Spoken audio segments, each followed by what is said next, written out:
जैसा कि पिछली कड़ियों में मैंने आपको बताया कि हेस्टल जब डॉक्टर न्यूटन के पास पास्ट लाइफ रिग्रेशन के लिए आई और उन्होंने अपने आप को रास के रूप में देखा, तो रास के रूप में उन्होंने अपनी पास्ट लाइफ में आत्महत्या की थी।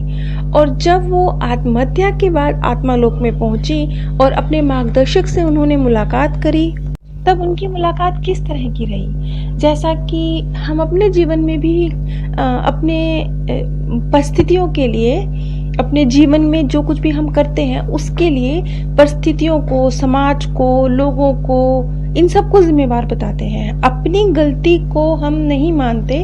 हम ये नहीं कहते कि हमने इस परिस्थिति में ये डिसीजन लिया जो कि किसी लालचवश लिया या किसी अन्य कारण से लिया, ये हम नहीं कहते। हम कहते हैं परिस्थितियां इस प्रकार की थी, लोग ऐसे थे, स्थितियां ऐसी थी, और जब कुछ ना मिले तो हम कह देते हैं किस्मत ही ऐसी थी। यहाँ पर भी रास ने जब क्लोडिस नाम के अपने मार्गदर्शक से अपनी पहली मुलाकात करी, तो बेशक वो ये बात जानते थे कि वो अपने मार्गदर्शक से कुछ नहीं छुपा सकते। वो उनके जीवन की हर घटना चक्र से, उनके हर फैसले से, उनके हर मनोभाव से, हर चीज से परिचित थे। यहाँ पर ये केस इसलिए महत्वपूर्ण है क्योंकि हेस्टल के शरीर में सिर्फ हेस्टल ने अपने जो आत्मालोक के एक्सपीरियंस थे उसको बयां नहीं किया है, बल्कि बहुत सारे स्थानों पर उसके मार्गदर्शक ने भी उसके शरीर के थ्रू बातचीत की है। और जब मार्गदर्शक बातचीत करते हैं तो ये चीज़ काफ़ी स्पष्ट होती है, क्योंकि मार्गदर्शक जब किसी व्यक्ति के शरीर के थ्रू बात करते हैं तो उसमें बहुत ज़्यादा आरोह अवरोह नहीं होते, यानी बहुत ज़्यादा भाव नहीं होते। वो सीधी स्पष्ट बात करते हैं। और जब मार्गदर्शक बात करते हैं माध्यम के थ्रू, तो वो बातचीत भी बहुत शांत लहजे में और इस प्रकार से जैसे वो कहीं बहुत दूर से आ रही है, ऐसा महसूस होता है। और कई बार जब डॉक्टर न्यूटन का जो ये प्रयास होता है, ये कुछ सही नहीं होता, कुछ बेढंगा होता है, या मार्गदर्शक सहयोग नहीं करना चाहते, वो ज़्यादा डीप जाना नहीं चाहते, ऐसी स्थिति में जब माध्यम बात करते हैं तो माध्यम की आवाज भी अवरुद्ध हो जाती है, या फिर वो इस तरह से बोलते हैं कि कुछ समझ ही नहीं आता कि उन्होंने क्या बोला। एक स्थान पर क्लोडिस हेस्टल से कहते हैं, यानी रास से कहते हैं। रास और हेस्टल यहाँ एक ही व्यक्ति है। वो इस जन्म में हेस्टल नाम की महिला है, लेकिन वो पूर्व जन्म में रास नाम का युवक है। तो जब मैं रास या हेस्टल कहती हूँ तो मैं एक ही व्यक्ति की बात कर रही हूँ। क्लोडिस यानी मार्गदर्शक ने जब हेस्टल से कहा कि अब अगर तुम अपने जीवन में बदलाव लाना चाहते हो तो वो कैसा होगा, यानी कि जो पिछला जीवन हेस्टल जी कर आई हैं रास के रूप में, उस जीवन में अगर उनको बदलाव लाने को कहा जाए तो वो कैसा होगा। यहाँ पर हेस्टल का जवाब था कि मुझे भ्रष्ट नहीं होना है, ना शक्ति से ना धन से। इस बात को ध्यान में रखिएगा, इस धरती पर हम लोग बहुत सारे लगभग सारे कार्य जो करते हैं, या धन या शक्ति या मान सम्मान, कुछ प्राप्त करने के लिए कर रहे होते हैं। लेकिन इसके विपरीत जब हेस्टल से ये सवाल क्लोडिस ने पूछा तो हेस्टल का जवाब था क्योंकि वो रास के रूप में कहीं ना कहीं भ्रष्ट हो गई थी, इसी शक्ति और इसी धन की लालसा में वो गलत काम करने लगी थी। लेकिन जब क्लोडिस ने उससे पूछा तो उसका जवाब था कि उससे भ्रष्ट नहीं होना है, ना धन से ना शक्ति से। आगे क्लोडिस ने उससे सवाल किया कि तुम अपने मकसद से कैसे भटक गए, तुम्हारा जो जीवन का लक्ष्य था तुम उससे क्यों हट गए।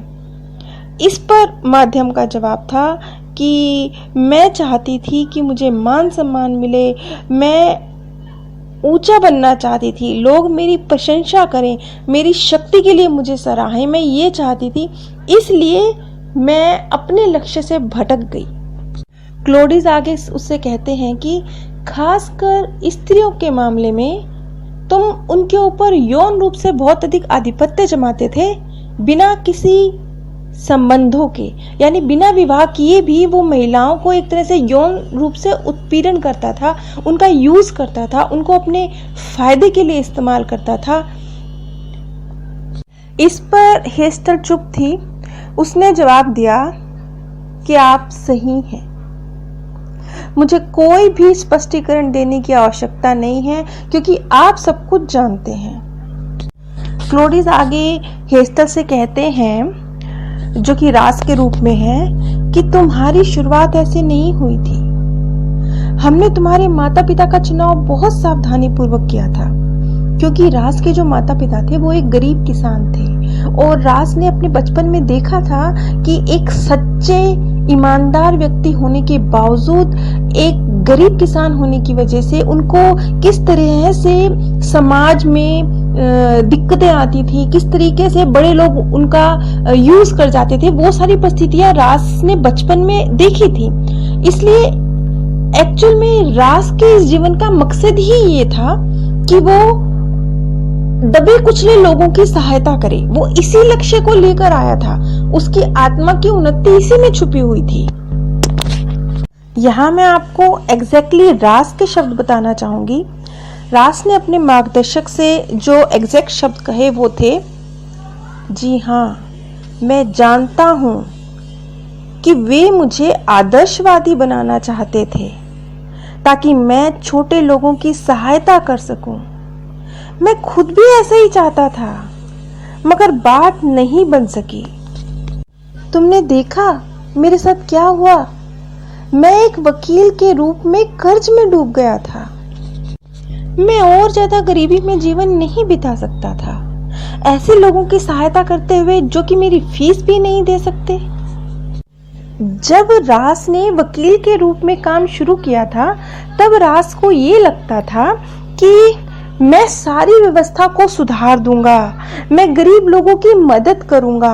एक्चुअल में यही लक्ष्य लेकर वो धरती पर आया भी था, और इसी लक्ष्य के लिए उसने जिस माता पिता का चुनाव किया था वो बिल्कुल परफेक्ट थे। वो एक गरीब किसान थे, वो सारी उन परिस्थितियों को अपनी आंखों से देख रहा था, अपने बचपन में जी रहा था। उसके मार्गदर्शक स्वयं कहते हैं कि हमने बहुत सोच समझकर जहां तुम्हारे लक्ष्य तुम्हें प्राप्त हो सके, ऐसे माता पिता का चुनाव तुम्हारे लिए किया था। शुरुआत में रास अपने लक्ष्य से जुड़ा भी हुआ था। वो सचमुच समाज में सुधार लाने की इच्छा रखता था, लेकिन धीरे धीरे कब वो भौतिकवादी हो गया, कब वो धन के पीछे पागल हो गया, उसे पता भी नहीं चला। रास ने खुद कहा कि वो एक तरह से कानूनी हत्यारा बन गया था। वो जानता था कि सामने वाला व्यक्ति निर्दोष है, लेकिन वो उसे सजा कराता था। उसने बहुत सारे लोगों को मृत्यु दंड भी दिलवाया, जबकि उसका दिल गवाही दे रहा था कि वो सच्चे हैं। अब आगे इस बातचीत पे ध्यान दीजिएगा, क्योंकि आगे की बातचीत में रास अपने मार्गदर्शक से शिकायतें करता है, बहुत सारी शिकायतें, कि आप उस समय कहाँ थे जब मुझे आपकी जरूरत थी, जब मैं अपने लक्ष्य से भटक रहा था, मुझे क्यों नहीं महसूस हुई आपकी गाइडेंस, आपने क्यों नहीं मेरा हाथ पकड़ा। ये वो शिकायतें हैं जो ज्यादातर लोगों को अपने मार्गदर्शक से हैं। इसके जवाब में उसके मार्गदर्शक ने क्या कहा, ये मैं आपको अगली कड़ी में बताऊंगी। वैसे तो मैं ये बात कभी नहीं कहती हूँ, लेकिन आज मैं आप लोगों से एक सहायता चाहूँगी।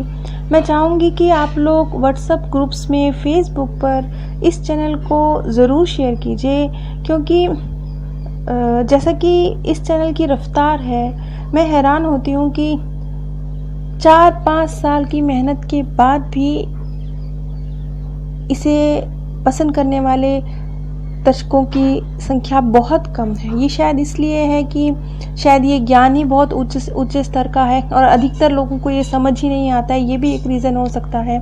या शायद मेरे समझाने के तरीके में कमी है, ये भी एक रीज़न हो सकता है। लेकिन वजह चाहे जो भी हो, चूँकि जब मैं अन्य चैनल्स को देखती हूँ जो मेरे ही सामने शुरू हुए हैं और आज उनके सब्सक्राइबर्स लाखों में हैं, और इसकी गति को देखती हूँ जो कि बहुत धीमी है, तो मुझे लगता है कि शायद इस चैनल को थोड़ा सा आप लोगों की सपोर्ट की ज़रूरत है।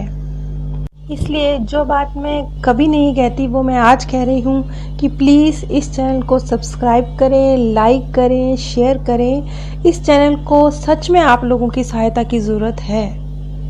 आप सभी पर परमात्म सौंदर्य, प्रेम और आनंद सदैव बरसता रहे। आप सभी दिव्य परम धाम में स्थान प्राप्त करें।